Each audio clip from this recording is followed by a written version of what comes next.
sepengetahuan saksi checking yang seperti itu dilakukan dalam pemerintahan? Ya, otomatis saja itu. Presiden itu semua menandatangani didahului dengan pemeriksaan paraf daripada pejabat-pejabat di bawahnya, Pak Menteri atau apa, PSDM contohnya. Itu harus tidak ada yang tidak melalui satu proses teknis administratif pejabat di bawah presiden. Jadi sudah ada checking, ya, sudah otomatis Harus. Jadi kalau tidak memang baik, tidak baik, atau bahkan merugikan negara, itu pasti akan disortir. Ya, peraturan di pemerintahan itu sebelum presiden pergi ke luar negeri selalu didahului dengan pertemuan para menteri atau pejabat itu untuk mempersiapkan apa yang dikatakan presiden. Sebelum duluan menterinya berugi di situ untuk mengatakan boleh presiden tidak ceknya. Saya lanjut dengan pertanyaan yang lain, saksi. Pada persidangan ini kami telah tunjukkan bahwa saat ini PLN akan dicatat, jadi dicatat untuk. Nah, apa saksi bisa jelaskan apakah memang LNG itu tidak mudah untuk mendapatkannya, oleh karena itu harus ada ancang-ancang, ya, yang panjang dan sifatnya antisipatif supaya tidak ada kelangkaan. Jadi saksi sudah mengatakan ketahanan pangan, ketahanan energi itu sangat sensitif untuk negara, untuk pemerintah. Begini, energi khususnya gas itu sangat dipengaruhi pertama oleh tingkat produksi gas di dunia. Kedua, oleh geopolitik. Ketiga, ditentukan oleh iklim. Nah, pada saat ini geopolitiknya adalah Rusia menutup supply gasnya ke Eropa karena perang Ukraina dengan Rusia, sehingga harga LNG naik luar biasa, bisa mencapai $16 dan sebelumnya hanya 7 menjadi 16. Artinya sampai berkurang akibat Rusia menahan dia punya LNG. Itulah yang terjadi sehingga gas itu naik harganya sekarang. Jadi saya tidak mengerti, saya tidak tahu tentang harga tentu, tapi kita tahu semua Rusia menahan supply-nya sehingga dunia mengalami kesulitan pada LNG pada awal perang itu sampai sekarang. Dalam hal demikian, apakah kita nggak bisa beli misalnya on the spot dengan LNG? Jadi misalnya dalam kasus ini Pertamina sudah memproyeksikan akan kebutuhan gas karena materialisasi kilang-kilangnya, dan kemudian ada RDMP ya, yang akan direncanakan oleh Pertamina pada saat itu, maka fungsi di pasar spot itu artinya kalau itu yang dilakukan malah kerugiannya akan lebih besar, betul nggak? Oh iya, karena harga spot itu hanya dibeli kalau keadaan darurat. Kalau keadaan normal, tidak ada orang mau. Karena itulah maka semua kontrak LNG di dunia ini jangka panjang, semua sama dengan yang beli LNG kita di Papua itu Cina. Itu kontraknya 30-40 tahun juga. Yang membeli gas kita di Luwu di Sulawesi Tengah, Jepang, itu juga kontraknya kurang lebih 20 tahun. Saya pernah meminta agar itu di dalam berita bisa, karena sudah kontrak jangka panjang, kita kasih didenda 2 kali lipat. Kalau kita tidak peduli, itulah masalah bisnis LNG rumit, tapi itulah caranya. Baik, saya kembali lagi kepada Perpres itu tadi, Perpres nomor 5 tahun 2006 tentang kebijakan energi, khususnya tentang gas bumi menjadi lebih dari 30%, ya, menjadi 30%. Khususnya untuk listrik atau apapun, itu pertama sebelumnya diesel itu berarti pakai solar BBM. Nah, itu harganya melonjak katakan tadi sangat boros. Kedua, kemudian LNG, tapi LNG itu harus punya syarat kalau ada pipa, kalau itu dari dalam negeri yang dekat, atau pakai terminal gasifikasi kalau itu impor. Itu tapi jauh lebih murah, sepertiga daripada harga kalau itu pakai diesel, dan itu memang diutamakan di situ. Kenapa? Dan kemudian LNG itu bersih, tidak menimbulkan polusi, bersih. Sehingga pada zaman sekarang ini sebagai transisi energi itu dipakai oleh LNG, bukan diesel. Dulu pembangkit kita diesel umumnya pakai BBM. Mobil pun sekarang diganti dengan katakan listrik katanya 30 pada tahun 2006 itu. Tapi sekarang itu lebih tinggi lagi. Ini lebih tinggi dari 30%. Iya, kan? Kepres itu saya ikut untuk membicarakan Kepres dari zaman saya, dan saya bertanggung jawab kepada energi pertama. Maka kita memutuskan untuk memperbanyak lebih murah, lebih bersih. Cuma itu kan suatu infrastruktur yang itulah ciri daripada energi kuasa. Dan setelah dituangkan dalam bentuk Kepres, artinya harus dilaksanakan oleh semua stakeholder termasuk Pertamina. Oh iya, untuk urusan semua urusan BBM dan gas itu waktu itu urusan Pertamina. Ada gas, tapi umumnya urusannya kalau gas itu.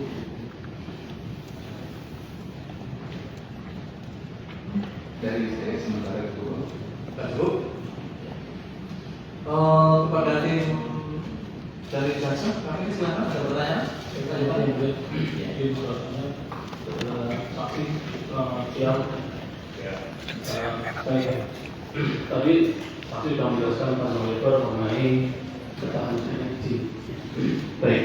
Saya ingin menanyakan sedikit terkait dengan ketahanan energi. Apakah jadi kalau kita berbicara mengenai ketahanan energi, pasti yang menjadi prioritas adalah kebutuhan domestik. Yang menjadi prioritas adalah kebutuhan energi di domestik di dalam negeri. Betul ya, seperti ya? Ya. Nah, apakah dalam kaitan Penuhi kebutuhan dalam negeri akan energi untuk baik untuk tenaga, energi, untuk industri ataupun kebutuhan Pertamina sendiri harus dipenuhi. ya. Jadi prioritas dalam Perpres itu tadi sudah saya jelaskan bahwa Perpres itu lebih diprioritaskan terkait pemenuhan dalam negeri. Ya, tapi Kepres itu untuk ketahanan energi dan negeri. Ya. Kebutuhan industri tadi dan kebutuhan dalam negeri lainnya. Ya.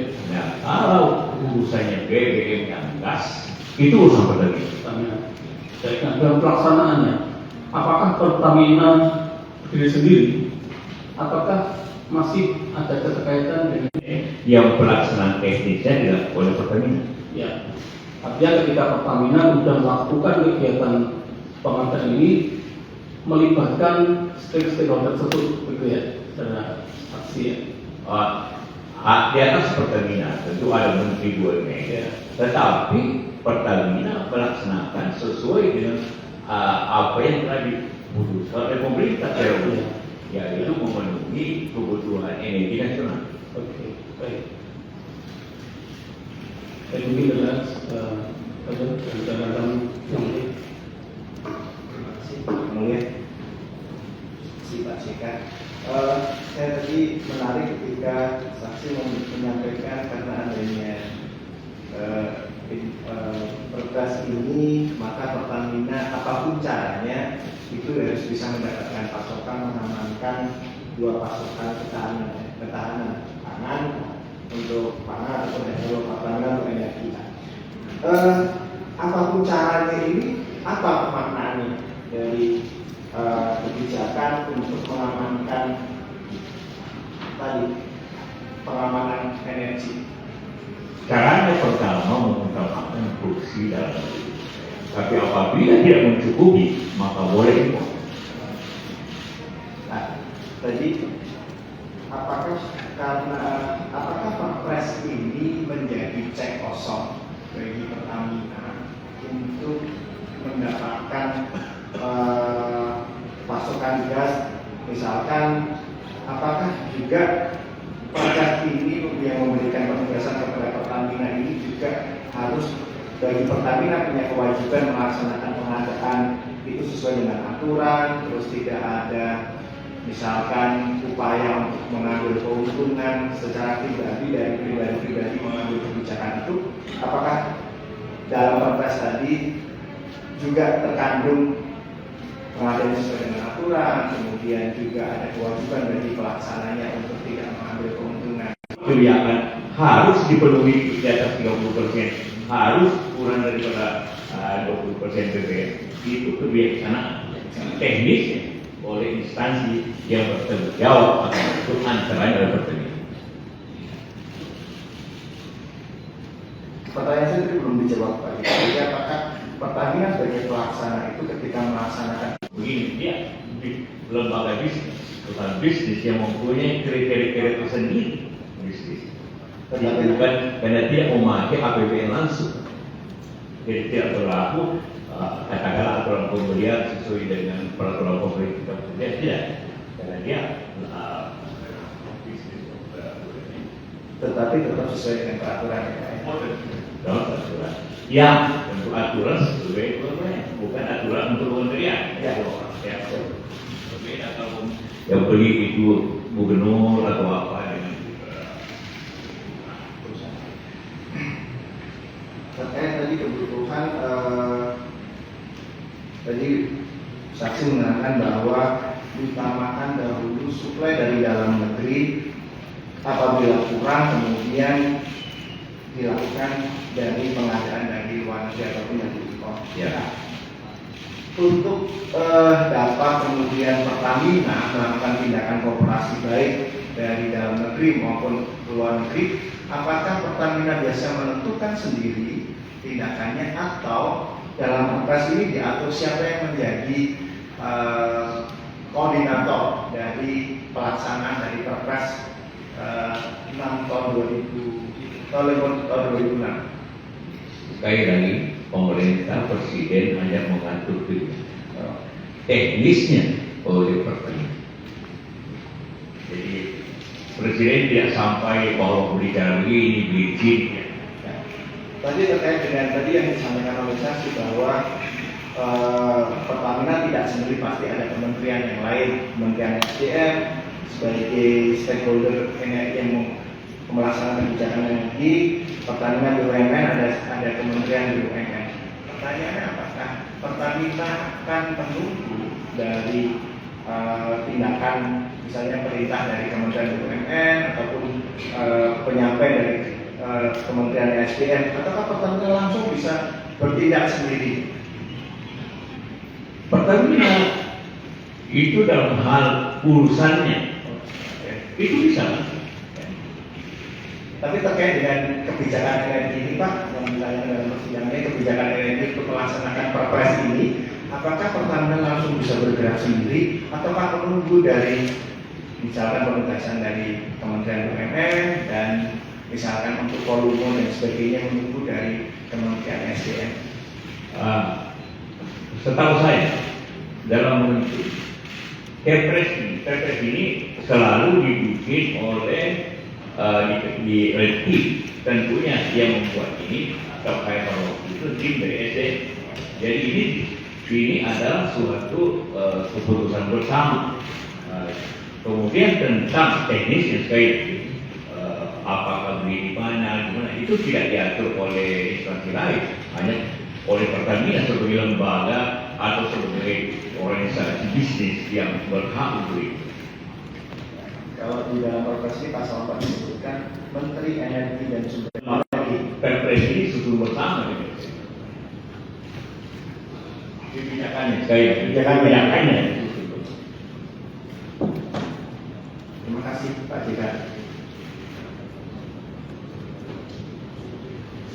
Izin menambahkan sedikit ya. Nah, kalau ada saksi, tadi saksi sudah menjelaskan bahwa ada dua ketahanan yang paling utama, yaitu ketahanan sudah menjelaskan bahwa ketahanan energi itu lebih baik oversupply daripada kekurangan. Yang ingin saya tanyakan kepada saksi, apakah saksi tahu bahwa berdasarkan data dari Kementerian SDM sampai saat ini kebutuhan LNG di dalam negeri itu masih cukup dimasuk oleh kebutuhan domestik, dan sampai dengan saat ini Kementerian SDM tidak pernah menerbitkan rekomendasi impor untuk LNG yang akan masuk ke Indonesia. Apakah Bapak tahu? Saya kira contohnya tadi dipaparkan Presiden Jokowi sendiri dan Amerika antara lain berbicara tentang ilmu itu, dan itu pasti konsepnya diatur oleh Kementerian SDM. Artinya Kementerian SDM mengetahui anak impor tersebut. Tapi dengan sampai dengan saat ini tidak ada impor itu tidak masuk, Pak. LNG itu tidak masuk. Tidak masuk pada waktu tahun 2001 pada waktu COVID. Memang setelah itu industri di mana menurun. Waktu COVID kita tahu semua itu bekerja di rumah, berarti tidak jalan, atau industri dan menurun, orang tidak berjalan. Akibatnya kebutuhan energi menurun sekali di seluruh dunia. Jika terjadi supply, karena itu tiba-tiba harga minyak turun. Harga minyak turun berarti juga harga energi turun. Tapi setelah itu merangkak, maka terjadilah suatu kenaikan akibat geopolitik, bukannya kebutuhan naik, tapi supply yang turun. Nah, dalam hari ini tentu saya tidak mengikuti apakah lebih berkurang, tapi kemudian juga sebagai lembaga bisnis, kalau itu pun berlebih, maka tentu dapat dijual dengan untung. Ini lembaga bisnis. Saya Pertamina itu bukan lembaga pemerintahan yang terkait dengan aturan-aturan ketat. Tapi bisnis itu harus sesuai dengan kondisi hari ini. Saya ingin tanyakan begini, Pak.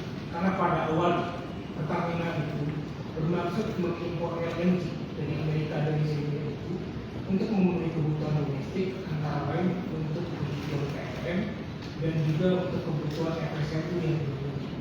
Tapi dalam kenyataan, KOA Head of Agreement antara PLN dan Pertamina di tanggal 16 Juni 2011 itu berakhir di tanggal 16 Juni 2012, tidak dilanjutkan dengan ikatan jual beli. Kemudian Pertamina mengirimkan perjanjian kerahasiaan MCA kepada Syria bahwa dia akan membeli untuk memenuhi kebutuhan FSRU di Jawa Tengah. Saya kira pertanyaannya ini teknis, tapi saksi kan sudah mengatakan yang bukan kebijakan. Ya, jadi mohon, saya kira pertanyaan itu nggak pas kepada saksi dan ditanyakan tentang HOA atau budget itu sudah sangat teknis. Ini keberatan. Ya, kami bisa mengerti. Maksudnya Pak Jaksa ini sepertinya hanya ingin menjelaskan lebih awal. Ya. Menjelaskan. Ya, nanti tergantung saksi bisa atau tidak. Silakan Pak Jaksa. Ya. Kemudian atas dua dasar dilakukan perikatan jual beli SPA antara Senior dengan Pertamina. Ada dua kali di tahun 2013 dan di tahun 2014. Sebelum ditandatanganinya perjanjian tersebut, sudah ada kajian memorandum dari Direktur Gas kepada Pemasaran Niaga terkait dengan pengadaan FSRU Jawa Tengah dan Jawa Timur. Tahun berapa ini? Ini tahun 2013, tertanggal 6 Maret 2013 tentang pengadaan FSRU Jawa Tengah. Ini disebutkan di sini bahwa ada 3 pertimbangan. Hasil studi gas balance yang kami lakukan bersama kemudian perjanjian jual beli gas dengan antara PLN dan Pertamina juga tidak dilanjutkan. Tapi atas dasar itu tetap dilakukan pembelian LNG dari Amerika ke Indonesia. Padahal kondisi pada saat itu belum ada permintaan secara real, hanya berdasarkan neraca gas. Nah, neraca gas Indonesia yang disebut oleh Kementerian SDM itu bersifat fluktuatif dari tahun ke tahun bisa berubah. Langsung aja Pak Jaksa pertanyaan. Apakah Bapak tahu kondisi fakta yang seperti itu? Tentu saya tidak detik ke situ. Saya bicara kegiatan pemerintah DPR dan pengaruh bisnis. Tiba-tiba ekonomi luar turun, maka itu turun di Indonesia. Itu yang terjadi. Mungkin pada waktu perencanaan itu ekonomi ke depan bagus, itu tidak turun. Itu adalah seperti itu. Ekonomi sendiri tidak bisa jadi menurut saya.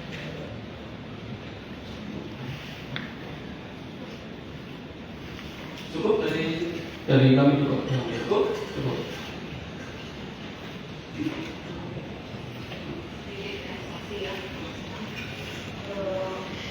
Tadi kalau nggak salah saya mendengar ya, mendengar tadi ada kira-kira nomor 5 2006 ya, 2006 dengan adanya PPS tersebut ada instruksi Presiden nomor 1 2010 ada intervensi untuk pertanian. Instruksinya itu tahu sudah apa isi instruksinya? Instruksi untuk pertanian. Iya. Ya, Setiap apa yang dibicarakan dalam instruksi itu untuk pertanian? Iya, Bu. Tentu semua keputusan presiden tentu harus ditindaklanjuti. Karena tadi jelas di situ bahwa kebutuhan LNG, sistem LNG kita harus dirubah dari PLN menaikkan kebutuhan gas untuk industri listrik dan industri. Karena itulah setelah kepres ini, maka PLN mulai membuat namanya PLTG, pembangkit listrik tenaga gas. Apakah itu proyeksinya? Iya, kebutuhan akan naik. Dan saya mendengar juga akibat sekarang ini kekurangan energi, pembangkit listrik tenaga gas seperti baterai itu kapasitasnya menurun karena kurang energi. Mungkin terus ini dicek karena saya mengikuti sampai 2009 itu, kemudian 2014 sampai 2019 saya mengikuti perlunya bahwa perubahan shift daripada BBM ke gas dan Lagi, apakah untuk pelaksanaan instruksi Presiden tersebut, apakah ada masih ada campur tangan dari pemerintah untuk pelaksanaan oleh Pertamina? iya, soalnya sekali pemerintah menetapkan target itu harus dipenuhi. Walaupun kadang-kadang tidak memenuhi seperti target, maka harus diganti dengan energi yang bersih. Karena yang bersih itu ialah energi. Karena Bapak sudah mendengar, sudah mengetahui sebabnya terdakwa duduk di sini kenapa? Kenapa? Sebabnya terdakwa sampai duduk di sini apa persoalannya? Tahu sudah? Sebab Ya. Sebab terdakwa itu yang saya kejar. Instruksinya itu apa isinya? instruksinya penuhi di atas 30%. Ya. Saya ikut membahas hal ini karena kebetulan saya masih di pemerintah berapa. Ya, kalau memang ada kebijakan dalam itu ya. Jadi Bapak tidak tahu apakah Pertamina itu merugi atau menguntung, nggak tahu. Tidak. Nggak tahu. Tapi begini saya boleh tambahkan, kalau suatu kebijakan bisnis, langkah bisnis, rugi, cuma dua kemungkinan, untung dan rugi. Kalau semua perusahaan rugi harus dihukum, maka seluruh BUMN karya harus dihukum.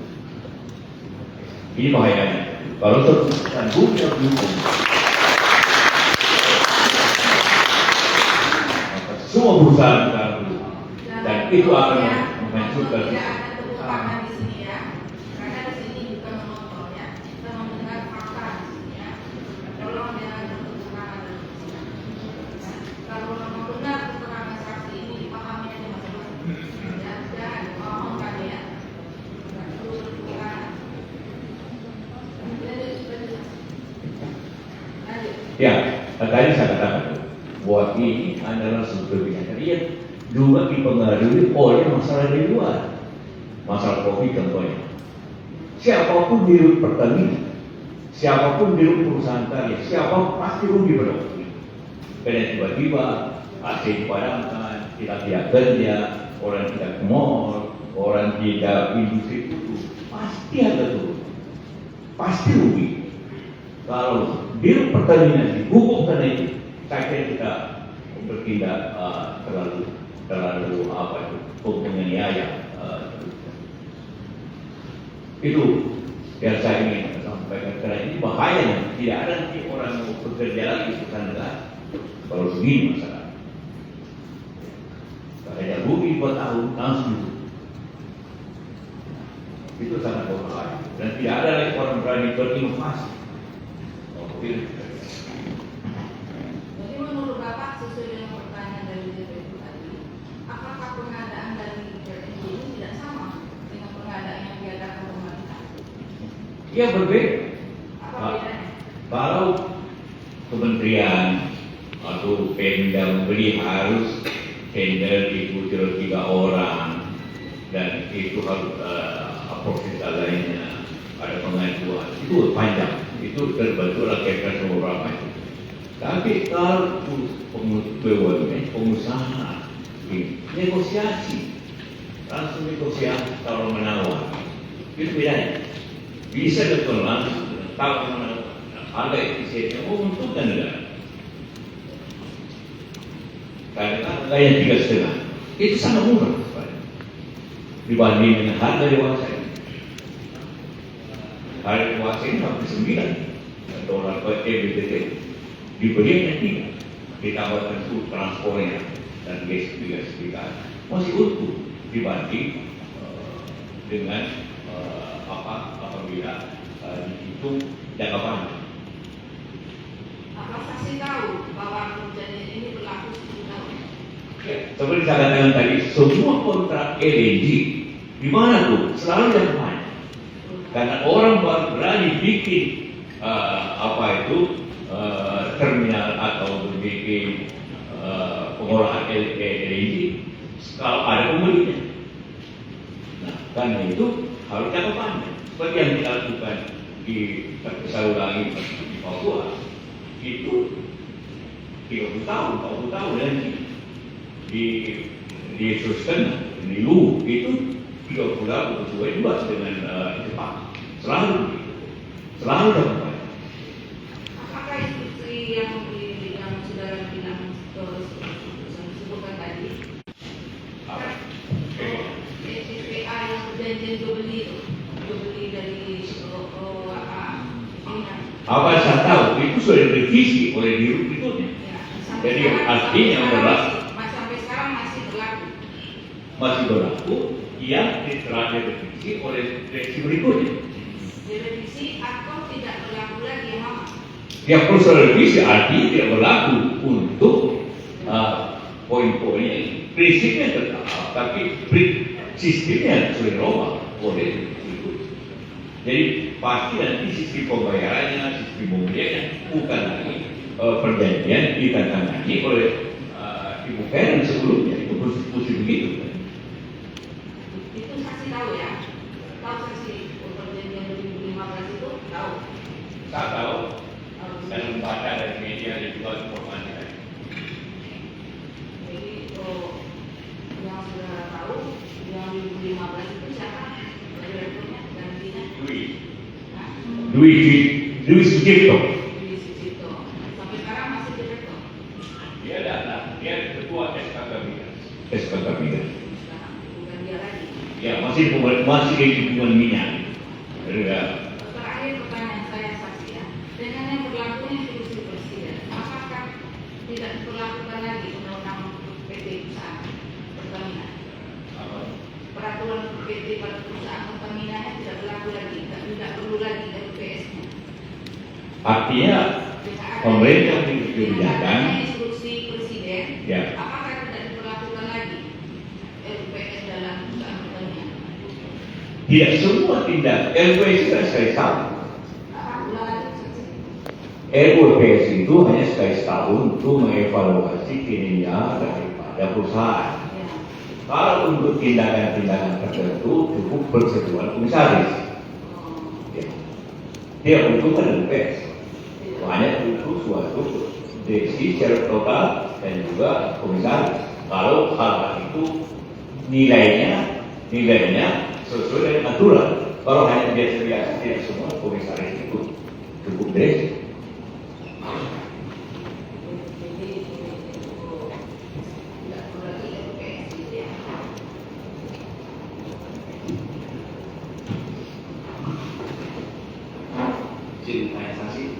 Saksi tadi menerangkan bahwa terjadi krisis energi, gitu ya. Terjadi krisis energi, betul. Ekonomi. Ya, ya. Kemudian akan mempengaruhi terhadap keuangan defisit, kebijakan dan seterusnya. Apakah saudara menurut Anda saat itu pada saat terjadi tsunami di Jepang, justru Presiden SBY itu memerintahkan menjual LNG itu ke Jepang. Di situ dalam foto. Gimana itu? Karena seperti tadi setelah COVID menurun permintaan, sedangkan harus tetap supply, maka kelebihan itu dijual kepada negara yang harganya lebih tinggi. Ini sekali pertama itu perusahaan bisnis, Pak. Perusahaan bisnis. Jadi di mana tempat itu harus dia bisa menjual di tempat yang samping supply juga perusahaan bisnis mencari untung. Kalau memang itu menjual di untung, saya kira salah. Ya betul, Presiden memerintahkan untuk mensuplai Jepang saat itu. Betul. Saya kira hal itu tidak dibicarakan di Presiden, tapi Presiden dapat mengizinkan apabila diminta hal tersebut dan sesuai juga sekali lagi itu semua strategi datang. Yang kedua adalah tadi saudara saksi menerangkan bahwa bisnis energi itu rumit. Rumitnya di mana? Apakah pada saat tender? Karena di dalam kesaksian lain saksi di ini menerangkan bahwa sejarah dan titipan dari merah, dari kuning, dari biru, bahkan yang dimaksud rumit banyak titipan tender dan yang area rawan dan di situ. Kalau yang saya katakan rumit, pertama itu apabila kita menemukan sumber gas di suatu tempat, butuh kira-kira 15 tahun baru itu dapat berproduksi dengan teknologi yang tinggi. Kemudian juga ini cuma rumit dari sisi sumber alamnya, dari sisi implementasi. Karena itu rumit, mesti sebelum itu terjadi, maka laporan pembelinya dulu. Dan pembelinya itu selalu penjualnya tidak ada kapannya. Karena ini gas keluar terus, mesti ada pembelinya kapannya. Sedangkan kebutuhan kita juga ya kapannya, benar. Jadi yang menjual kebutuhan jangka dan tidak juga kebutuhan jangka panjang. Jadi sebenarnya ketemu persoalan itu walaupun katakan jadi rumit segala sisinya, mesti ada terminal lagi, mesti ada